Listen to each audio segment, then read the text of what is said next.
Welcome, Parshas Miketz, the Divrei Torah Shabir Refuah Shlema, Noam Avraham ben Atar Shlamid, Brandel Yuta Bas Tzivya, and Mordechai Eitan ben Sarah. In last week's Parsha, Yosef interprets dreams in jail, and when the Shar HaMashkim leaves, he asks him to please remember him and advocate for his release.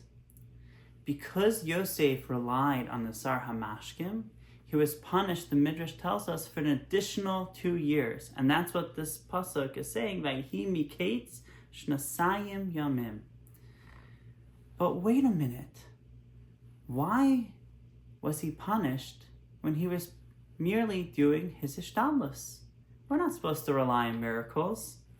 We're expected to make an effort to try to get out and not rely solely on our Bitachon.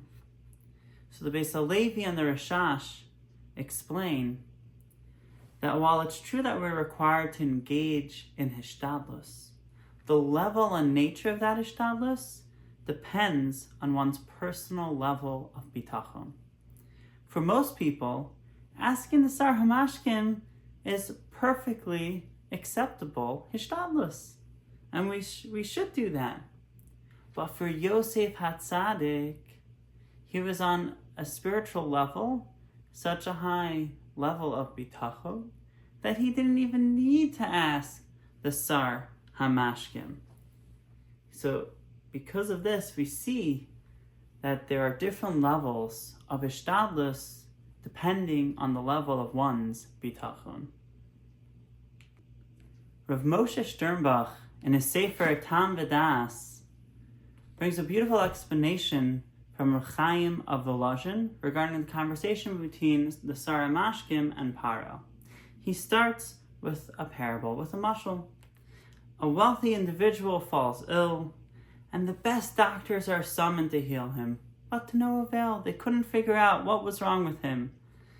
If someone would suggest bringing in an experienced or less skilled doctor than these doctors, because remember, we brought the best, and the other doctor that came along would be dismissed because the finest doctors, experts, were already reviewed the case and failed to figure out what was wrong. However, a doctor that comes with a completely new and innovative approach, his advice, even if he's less skilled, might be considered, as it introduces a different perspective that could yield results. Similarly, the Sar HaMashkim addressed Pharaoh. He acknowledged that Pharaoh had already sought the greatest magicians and sorcerers of Egypt to interpret his dreams, but none had succeeded. So he wasn't going to suggest another sorcerer. That would have been pointless. However, he told Pharaoh about Yosef, a young Jewish prisoner who did not use kishuv to interpret dreams. He did not rely on sorcery. This would now bring a unique perspective that Pharaoh did not have as of yet. And thus, that was the Sar HaMashkim's pitch to bring Yosef back from out of prison to interpret Pharaoh's dream, and perhaps why Pharaoh even agreed to such a decision. The Dibna Magid provides a parable on this week's Parsha. There was a very wealthy man who lived in the city, and he would sell goods wholesale to other merchants. His daily practice, he would go to daven. Afterwards, he would learn for several hours after davening. Then he would return home, eat, and then go to his business. One morning, a merchant came to his home while he was still learning in the Beis Medrash after davening. And the man's wife told the visitor that came to see her husband that he would come later that day. When the wealthy man came home to eat, he learned that he had missed an opportunity, and he became very upset because he feared that he may have lost on a big sale. So he instructed his wife, from now on, If anyone comes looking for me, send someone to get me immediately. So a few days later, another person arrived in the morning while the man was still at shul. Following her husband's instructions, his wife immediately sent messengers to go get her husband. And so when the wealthy man returned, he asked the visitor what he wanted. So the man replied, "I was hoping you can help me with a little charity, with a little money." So the wealthy man turned to his wife angrily and said, "For this, you called me back from shul?"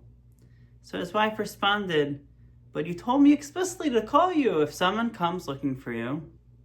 Whoever it was, I should come and get you." So the wealthy man said, "That's true. But why didn't you ask first what the person wanted? Before you send for me, find out whether they are a merchant or someone that's just looking for money." So the Dubno Maggid explains, using this parable, that this can shed light on a medrash about Pharaoh's anxiety. The midrash expounds on the words "ki bo hachalom berov inyan," and explains that Pharaoh was very anxious. He wasn't sure what do these dreams mean, these two dreams. And we know that we learned in the Gemara and Brachos that a dream that's left uninterpreted is like a sealed letter. Its content remains unrealized. It doesn't, whatever it is, it's meaningless. It's not going to become true. So Pharaoh was concerned with this uncertainty and the Midrash explains that he was hinting to Yosef, "Don't tell me first let me know, is this good or is this bad?" Right? And as the Midrash says, "Mi miskayim al mi, ani al Elokai, or Elokai alai."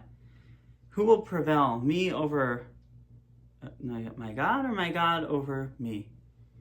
In other words, Pharaoh wanted to know whether the dream was a sign of his greatness or chas v'shalom, his downfall. So Yosef responded confidently, assuring Pharaoh that the dream signaled his ascent to greatness. You will become great through the famine, as all the wealth will flow into your land. And just as the wealthy man's wife needed to discern the purpose of a visitor's request before summoning her husband, Pharaoh also sought clarity before summoning Yosef's interpretation to ensure that the dream is going to be interpreted positively, because if it would have been interpreted negatively, he would not have wanted those effects to have come realized. The Torah on this week's Parsha delves into the different order of the words Navon, understanding, and Chacham, wisdom, in the two instances within the Torah. In our Parsha, Pharaoh addresses Yosef after interpreting his dreams and declares, "Ein Navon v'Chacham kamocha." There is none as understanding and wise as you, with Navon preceding Chacham. However, in Sefer Devarim, when describing the perception of the Jewish people upon their adherence of the Torah in the eyes of the other nations, it uses the phrase Am, Chacham, v'Navon, that the other nations will refer to the Jewish people as a wise and understanding nation, where Chacham takes precedence. Why is there a difference in this order? So the Torah explains that when Pharaoh is assessing Yosef, he is calling him an Navon first because his remarkable ability to interpret the dreams. In order to interpret a dream, the focus is on deducing and extrapolating one thing from another, davar mitoch davar. So that's Yosef's brilliance shined when he was able to discern the hidden meanings of Pharaoh's dream using his Navon. Whereas in Sefer Devarim, when describing the Jewish people, the Torah prioritizes Chacham, or Chachma. Torah study, when the Jews study Torah, first they must have the Chachma, the wisdom, the knowledge of the text and the concepts and the precepts and everything that goes into the Torah, once you have the foundation, then you can start analyzing and drawing conclusions and using the Navon, and thus that's why over here it calls by the Jewish people Chacham first know the Torah, then Navon, then you can start extrapolating and expanding and delving deeper into the Torah. Yaakov was concerned that Binyamin might encounter danger on the road, and therefore didn't allow him to go with his brothers to Mitzrayim. Rav Shechter, in this beautiful sefer, Rav Shechter on the Parsha, Volume 2, put together by Dr. Alan Weissman, explains a foundational principle Yisod regarding Tefillas HaDerech. So Rashi explains, based on a medrash, that Yaakov was concerned because the Satan, or accuser, prosecutes at the times of sakana. And this idea is supported by the Yerushalmi and Brachos, which states that all travel inherently carries an assumption of danger, a cheskas sakana. Because of this, Chazal instituted Tefillas HaDerech, a prayer to be said when one is traveling. So Rav Shechter, quoting Rav Soloveitchik, explains that Tefillas HaDerech is modeled after Tefillah B'Eis Tzara, a prayer that's said in time of distress. Therefore, it is recited only when the traveler feels a sense of danger while traveling. This principle applies even if the danger is very small, is very minimal. As the Gemara in Ksubos teaches us, when it comes to Pekuach Nefesh, we do not rely on the majority. We do not rely on Rov. Even a small possibility of danger justifies us taking precautions and taking action. Thus on Shabbos, Pekuach Nefesh Docha Shabbos, even if the possibility is small. Similarly here, even a minor concern of danger warrants the recitation of Tefillas HaDerech. However, if travelers do not perceive any danger, they can rely on the principle of Shomer P'sayim Hashem, that Hashem protects the simple, and they do not need to recite the prayer. So Rav Soloveitchik exemplified this principle in practice. When traveling between Boston and New York, initially, he would say Tefillas HaDerech during this journey, during this travel, because he perceived that there is a small level of risk. However, after many years of taking this route and becoming accustomed to the journey, he no longer felt the same anxiety and considered it no longer to pose even a minimal suffix sakana. Instead, he categorized the situation under Shomer P'sayim Hashem and ceased reciting the prayer of Tefillas HaDerech for that trip.